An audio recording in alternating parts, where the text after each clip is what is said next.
രേഖ കാർത്തികേയൻ ആഴക്കടൽ മത്സ്യബന്ധനത്തിന് ലൈസൻസുള്ള ഇന്ത്യയിലെ ഏക വനിത. തൃശൂർ ഏങ്ങണ്ടിയൂർ സ്വദേശിനിയുടെ പുതിയ വിശേഷം കേൾക്കാം. ലൈസൻസ് കിട്ടുന്നത് ഏത് കാലഘട്ടത്തിലാണ്? എനിക്ക് നീന്തൽ പോലും അറിയാണ്ടാണ് ഞാൻ കടലിൽ പോയി തുടങ്ങിയത്. കാരണം വെച്ചിട്ടുണ്ടെങ്കിൽ 4 പെൺകുട്ടികളാണ്. ഭർത്താവിന് മാത്രം ഒറ്റയ്ക്ക് പോയിക്കൊണ്ട് നമ്മുടെ ജീവിതം കഴിയില്ല എന്ന് തോന്നിയപ്പോഴാണ് ഞങ്ങൾ 2 പേരും കൂടിയിട്ട് പോയി തുടങ്ങിയത്. 2012-13 ഇറങ്ങിയിട്ടുണ്ട്. ലൈസൻസിന് വേണ്ടി അപേക്ഷിച്ചപ്പോൾ ആദ്യം സ്ത്രീകളാരും പോകാത്ത കാരണം നാട്ടിക ഫിഷറീസിലത്തെ മേഡത്തിന് തരാനൊരു വിഷമം. അനുബന്ധ മത്സ്യത്തൊഴിലാളി ബുക്ക് തരാമെന്ന് പറഞ്ഞു. അതായത് കരയിൽ നമ്മൾ മത്സ്യം കൊണ്ടുപോവുക, ഉണക്കുക, അങ്ങനെയുള്ള ജോലിക്കാണ് അനുബന്ധ മത്സ്യത്തൊഴിലാളി ബുക്ക് തരുന്നത്. അപ്പം ഞാൻ പറഞ്ഞു, പുരുഷന്മാരെ പോലെ തന്നെ ഞാനും കടലിൽ പോയി പണിയെടുക്കുന്ന ഒരു സ്ത്രീയാണ്, അപ്പോൾ എനിക്ക് പരമ്പരാഗത മത്സ്യത്തൊഴിലാളി ബുക്ക് തന്നെ വേണമെന്ന് പറഞ്ഞു.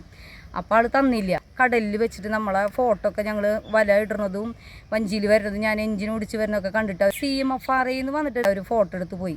അങ്ങനെ ഒരു ആഴ്ച കഴിഞ്ഞപ്പോൾ അവർ അവിടെ നിന്ന് ഡയറക്ടറെ അറിയിച്ചിട്ട് നമ്മുടെ വീട്ടിലേക്ക് വന്നിട്ട് പറഞ്ഞു, നിങ്ങൾക്കൊരു അവാർഡ് വെച്ചിട്ടുണ്ട്, അത് വാങ്ങാൻ വരണമെന്ന് പറഞ്ഞു. അപ്പോൾ അവിടെ ചെന്നപ്പോൾ നമ്മളുടെ ഫിഷറീസ് വകുപ്പ് മന്ത്രി നമ്മുടെ സുദർശൻ ഭഗത് എന്ന് പറഞ്ഞ സാറും പിന്നെ അവിടുത്തെ ഡയറക്ടറും കൂടിയിട്ടാണ് എനിക്ക് ആദ്യത്തെ അവാർഡ് 2017 മെയ് 5 തന്നത്. അന്ന് തൊട്ടാണ് പിന്നെ എല്ലാവരും അറിഞ്ഞു തുടങ്ങിയത്. അത് കഴിഞ്ഞ് ചേട്ടന് പിന്നെ അറ്റാക്ക് വന്നു, അതും വഞ്ചിയിൽ വെച്ചിട്ടായിരുന്നു. അപ്പോൾ ആൾ പറഞ്ഞു, എനിക്ക് നെഞ്ചുവേദന എടുക്കണേന്ന് പറഞ്ഞപ്പോൾ ഞാൻ പറഞ്ഞു, എന്നാൽ കുറച്ച് നേരം റെസ്റ്റ് ചെയ്ത് ഞാൻ ഓടിച്ചോളാം എന്ന് പറഞ്ഞു. എനിക്കാണെങ്കിൽ ആ ദിക്കൊന്നും അറിയില്ലായിരുന്നു. പക്ഷെ നമുക്ക് ഒരാൾ വയ്യാതിരിക്കുമ്പോൾ നമ്മൾ ദിക്കറിയില്ല, എനിക്ക് ഓടിക്കാൻ പറ്റില്ല എന്ന് പറയാൻ പറ്റില്ലല്ലോ. അപ്പോൾ ഞാൻ തന്നെ ഓടിച്ച് ആളിങ്ങനെ ഇടയ്ക്ക് എനിട്ടിട്ടൊന്ന് നോക്കും. ഓരോ ലക്ഷണങ്ങളുണ്ട് നമുക്ക്. അതായത് ലൈറ്റ് ഹൗസ് നമുക്കിങ്ങനെ കര എത്താറാകുമ്പോൾ കാണിക്കുന്ന ഓരോ അടയാളങ്ങളുണ്ട്. പിന്നെ സൂര്യൻ്റെ ഒരു ഇത് വെച്ച് നോക്കിയിട്ടാണ് പകലൊക്കെ വരിക. അപ്പോൾ അങ്ങനെയൊക്കെ നോക്കിയിട്ട് ആൾ ഇടയ്ക്ക് എനിട്ടിട്ട് കൈ കൊണ്ട് കാണിച്ചെന്ന്. അങ്ങനെ ഞാൻ കരയ്ക്ക് എത്തിച്ചു. ഞങ്ങൾ വേഗം മെഡിക്കൽ കോളേജിൽ പോയി വേഗം എൻജിയോഗ്രാം ചെയ്തെന്ന് പറഞ്ഞു. അപ്പോൾ അത് ചെയ്തപ്പോൾ 3 ബ്ലോക്ക് ഉണ്ടായിരുന്നു. ഓപ്പറേഷൻ കഴിഞ്ഞു. അങ്ങനെ 1 വർഷത്തോളം ആൾ ലീവിലായിരുന്നു. പക്ഷെ പണിക്ക് പോകാൻ പറ്റാത്ത അവസ്ഥ.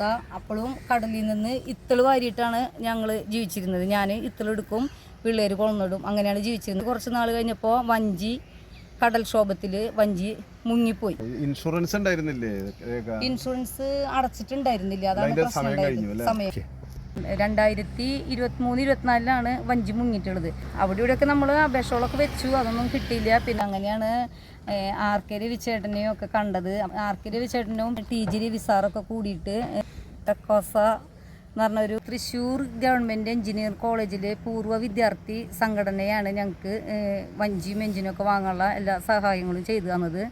ഇപ്പോൾ നല്ല രീതിയിൽ അത് പോണു. ഞാനും ചേട്ടനും തന്നെ പോണത്. ഇപ്പോൾ എഞ്ചിൻ ഓടിക്കലൊക്കെ ഞാൻ തന്നെ, ഒരുവിധം പണികളൊക്കെ ഞാൻ തന്നെയാണ് ചെയ്യണത്. കാരണം വെച്ചിട്ടുണ്ടെങ്കിൽ ആൾക്ക് അങ്ങനെ വെയിറ്റ് എടുക്കാൻ പറ്റില്ല. രേഖ, ഈ ആദ്യം നീ താമസിക്കുന്ന സ്ഥലത്ത് പിന്നെ കടല് കുറച്ച് ദൂരെയല്ലേ?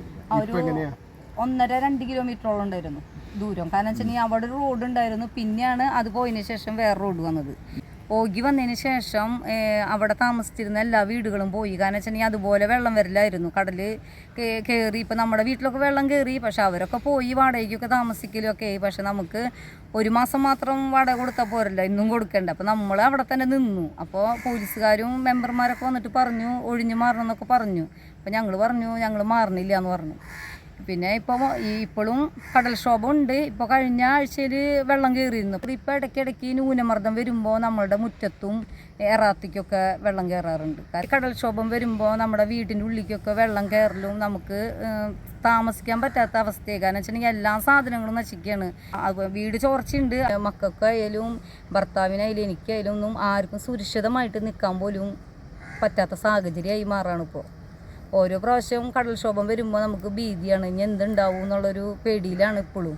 രാത്രിയൊക്കെ വരുമ്പോൾ നമുക്ക് ഭയങ്കര ബുദ്ധിമുട്ടാണ് കടലൊക്കെ വരുമ്പോൾ. കാരണം ഉറങ്ങാനും പറ്റില്ല, ഒന്നിനും പറ്റില്ല. അങ്ങനത്തെ ഒരു അവസ്ഥയിലൊക്കെയാണ് ഇപ്പോൾ പോകുന്നത്.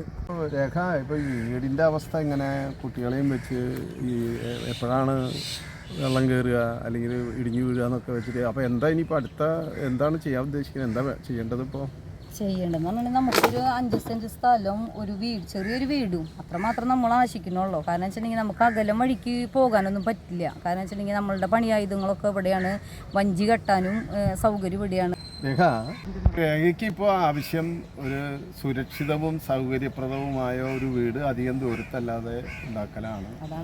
അതാണ് ആവശ്യം. അതിന് സന്മനസ്സുള്ള സമൂഹം, ഞാൻ എൻ്റെ ദൃഷ്ടിയിൽ ഈ സമൂഹത്തിൻ്റെ ഒരു ഉത്തരവാദിത്വം കൂടിയാണ് ഇങ്ങനെ ഒരു വനിതയെ സഹായിക്കുന്നത്. രേഖയുടെ മത്സ്യബന്ധന വള്ളം കടൽ രേഖയാണ് ഈ വരുന്നത്. ഭർത്താവ് കാർത്തികേയനും സഹായിയും വള്ളത്തിലുണ്ട്. മത്സ്യബന്ധനം കഴിഞ്ഞു വരുന്ന വരവാണ്, പക്ഷേ കാര്യമായൊന്നും കിട്ടിയിട്ടില്ലെന്ന് മാത്രം.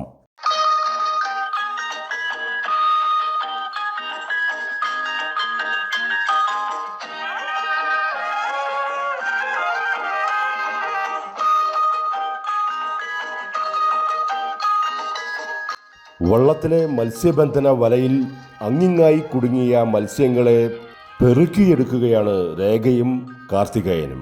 ഇപ്പം മാലാൻ ചാടുന്നപ്പോൾ പിന്നെ കൽപ്പെട്ടി ചാടണം. അപ്പോൾ മാലാൻ്റെ പണിക്ക് മാല വലക്ക് നീക്കി അപ്പോൾ കിട്ടിയതാണ് ഇത് ഹസ്ബൻഡ് കാർത്തികേയൻ എന്നാണ് പേര്. പിന്നെ നമ്മുടെ കൂടെ സഹായിയാണ് കൃഷ്ണകുമാർ.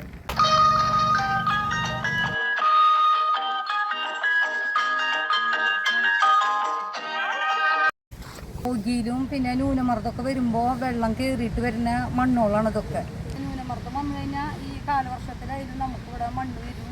പിന്നെ അത് JCB കൊണ്ട് മാറ്റണം, അല്ലാണ്ട് നമുക്കൊന്നും ചെയ്യാൻ പറ്റില്ല. അത്രയധികം മണ്ണാണ് കയറുക. ഇതാണ് എൻ്റെ വീട്. വർഷക്കാലമായി കഴിഞ്ഞിട്ടുണ്ടെങ്കിൽ ഇത് കെട്ടാതെ നിവൃത്തിയില്ല. കാരണം വെച്ചിട്ടുണ്ടെങ്കിൽ കാറ്റും മഴയൊക്കെ വന്നു കഴിഞ്ഞിട്ടുണ്ടെങ്കിൽ എല്ലാ വെള്ളം നമ്മളുടെ വീടിൻ്റെ ഉള്ളിലേക്കാണ് കയറുക. അപ്പം ഇങ്ങനൊരു തട ഇട്ടെങ്കിൽ മാത്രമേ നമുക്ക് കൂടി ഇരിക്കാൻ പറ്റുള്ളൂ. അല്ലെങ്കിൽ വെള്ളം അടിച്ചിട്ട് ഒന്നാമത് ചോരാണ്, പേരൊക്കെ ചോരാണ്. അപ്പം ഇത് ഇടുമ്പോൾ മാത്രം നമുക്കൊരു തടയാണ്. 10-25 വർഷമായിട്ടുണ്ട് ഇപ്പോൾ ഈ വീട് വെച്ചിട്ട്.